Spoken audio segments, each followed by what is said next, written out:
یہ سوال ہے جی کہ ہماری جو سوسائٹی یہاں پہ جو امریکنائز سوسائٹی ہے جہاں پہ زیادہ تر جو دیسی لوگ ہیں جو پاکستان یا انڈیا یا بنگلہ دیش سے ہجرت کر کے آئے ہیں، یہ پوچھتے ہیں ان کا جو مائنڈ سیٹ ہے وہ اس طرح کا ہے کہ they are less tolerant, more judgmental towards other human beings. So وہ یہ کہتے ہیں کہ وہ کیا افیکٹو طریقے ہیں جو ہم اڈاپٹ کر سکتے ہیں تاکہ ہماری جو پیرنٹس ہیں یا دیسی اپروچ کے لوگ ہیں وہ زیادہ اکاموڈیٹنگ اور زیادہ ٹالرنٹ ہو جائیں. یہ انسان جب پیدا ہوتا ہے تو وہ اپنی حیوانی جبلتوں کے ساتھ پیدا ہوتا ہے، انسٹنکٹس جو لے کے آتا ہے. اس کے بعد معاشرہ اس کی تہذیب کرتا ہے، اس کی تربیت کرتا ہے، اس کو تعلیم دیتا ہے. بدقسمتی سے ہمارے ہاں تعلیم اور تربیت کا نظام بہت ناقص ہے. یعنی اس میں نہ چیزیں علم کے طور پر سکھائی جاتی ہیں، نہ اختلاف کرنے کے آداب بتائے جاتے ہیں، نہ دوسروں کے ساتھ اگر اختلاف ہو تو آپ نے کیسے بات کرنی ہے. ایک شائستہ اور مہذب انسان کیسے اختلاف کیا کرتا ہے، یہ سکھایا ہی نہیں جاتا. یہ تربیت ہمارے ہاں بڑے بڑے اہل علم کی نہیں ہوتی. آپ دیکھیے کہ چند منٹ کے اندر لوگ آستین چڑھا لیتے ہیں، ایک دوسرے پر پل پڑتے ہیں. ان کے ساتھ آپ شائستگی کے ساتھ گفتگو کرنے کا موقع بھی نہیں پا سکتے. یعنی کئی لوگ ہیں کہ جن کو آپ دیکھیں گے کہ ویسے آپ کو بہت شائستہ نظر آئیں گے، لیکن ذرا اختلاف کر کے دیکھیے، معلوم ہوگا کہ اس کے بعد آپ کے لیے اپنی پگڑی پونجی بچانا مشکل ہو جائے گا. تو یہ تربیت کا نقص ہے اور یہ چیز جہالت سے پیدا ہوتی ہے. ہم کو یہ سمجھنا چاہیے کہ مسلمانوں کا بنیادی مسئلہ جہالت ہے. اور جہالت کے بارے میں یہ سمجھ لیجئے کہ یہ لفظ عربی زبان میں دو پہلوؤں سے استعمال ہوتا ہے. ایک تو اگنورنس، آپ جانتے نہیں، تو علم کی کمی ہے، اس لیے کہ علم دیا نہیں گیا. ہمارے ہاں تو سائنسی علم بھی سائنس کے طریقے سے نہیں دیا جاتا، جغرافیہ بھی جس طرح پڑھانا چاہیے ویسے نہیں پڑھایا جاتا. دین تو بہت بڑی چیز ہے، تو علم کے طریقے سے نہیں دیا جاتا. دوسری جو چیز جو جہالت کا دوسرا پہلو ہے وہ یہ ہے کہ آدمی جذبات سے ہر وقت مغلوب ہے. یعنی وہ چیزوں کو دیکھتا ہی جذبات سے.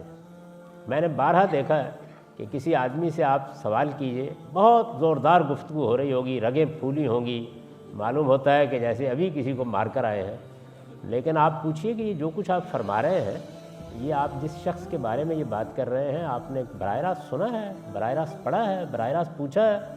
نہیں معلوم. نہیں وہ فلاں سے میں نے بات سنی تھی، فلاں سے سنی تھی. تو یہ ہماری جہالت ہے جس کی وجہ سے یہ رویے ہمارے اندر پیدا ہوتے ہیں. ہمیں اللہ کی کتاب کو بھی علم کے طور پر سیکھنا چاہیے.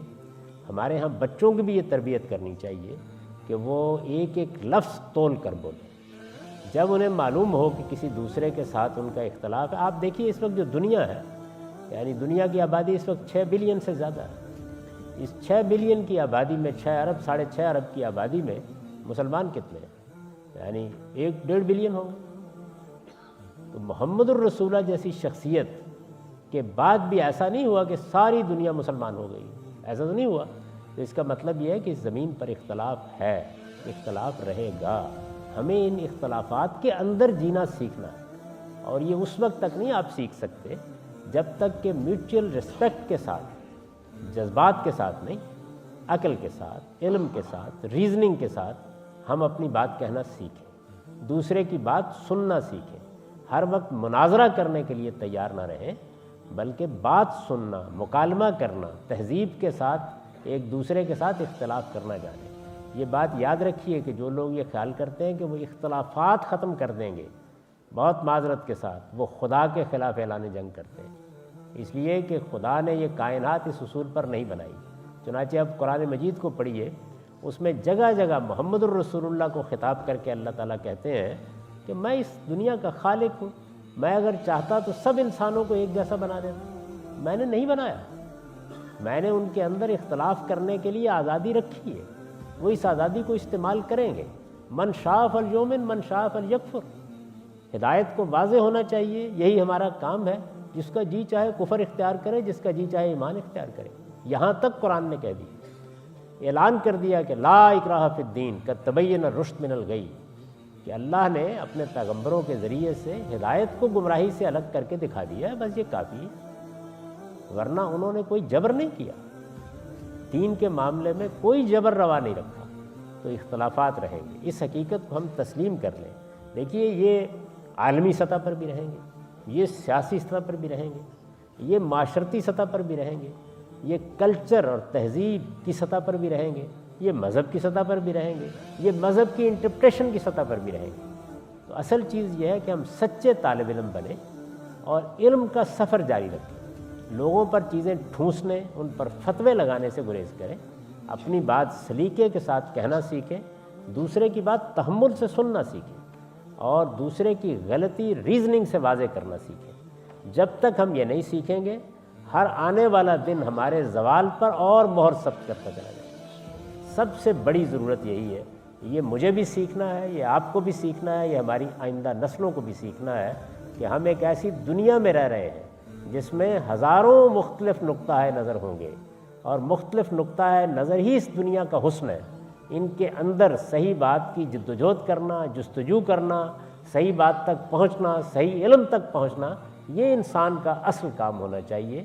یہ کام نہیں ہونا چاہیے کہ وہ دوسروں کو یا جنت میں ڈال کے آئے یا جہنم میں ڈال کے آئے۔ لوگوں کے کفر و ایمان کے فیصلے کرنے، لوگوں کی جنت اور جہنم کے فیصلے کرنے، یہ ہماری جورسڈکشن نہیں ہے۔ ہمارا کام یہ جس بات کو ہم صحیح سمجھتے ہیں اس کو شائستگی اور تہذیب کے ساتھ، دلائل کے ساتھ پیش کریں، دوسرے کی بات کو حوصلے کے ساتھ سنیں، اور ہر وقت اس کے لیے تیار رہیں کہ اگر کوئی ہماری غلطی ہوگی تو ہم شکریہ ادا کریں گے کہ دوسرے آدمی نے اس کو واضح کیا۔ اس لیے کہ ایک سچا طالب علم وہ تو جب اس کی غلطی بتائی جائے تو وہ ہاتھ باندھ کر شکریہ ادا کرتا ہے کہ آپ نے میری رہنمائی فرمائی۔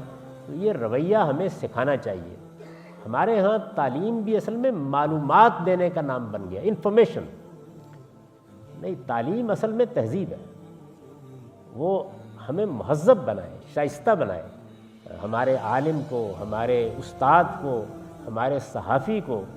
میں آپ سے سچ عرض کرتا ہوں اور درد مندی سے عرض کرتا ہوں کہ جن لوگوں کے ہم کالم پڑھتے ہیں اور جن کی ہم تحریریں دیکھتے ہیں اور جن کے ہم شعر سنتے ہیں، بارہا تجربہ ہوا ہے کہ جب ان کی ذاتی زندگی کو دیکھا یا ان کے ساتھ گفتگو کرنے کا موقع ملا تو معلوم ہوا کہ وہ جو باتیں کہہ رہے تھے اس کا کوئی عکس ان کی زندگی میں موجود نہیں۔ یہ بڑی افسوسناک بات ہے۔ تو سب سے بڑی چیز تو یہ ہونی چاہیے کہ جب ایک آدمی دنیا کے سامنے کوئی اچھی بات کر رہا ہے تو وہ اچھی بات 10 دنیا کے سامنے رکھے اور 100 اس کی اپنی زندگی میں موجود ہے۔ تو یہی چیز ہے جس کو ہدف بنانا چاہیے۔ ہم کتنے شائستہ ہوئے ہیں، کتنے مہذب ہوئے ہیں، ہمیں دین نے کتنا مہذب بنایا ہے، ہمیں علم نے کتنا مہذب بنایا ہے، یہ وہ معیار ہے جس پر کسی شخص کو پرکھا جانا چاہیے، اور اسی کی تعلیم ہمیں خود بھی دینی چاہیے اور اپنے بچوں کو بھی۔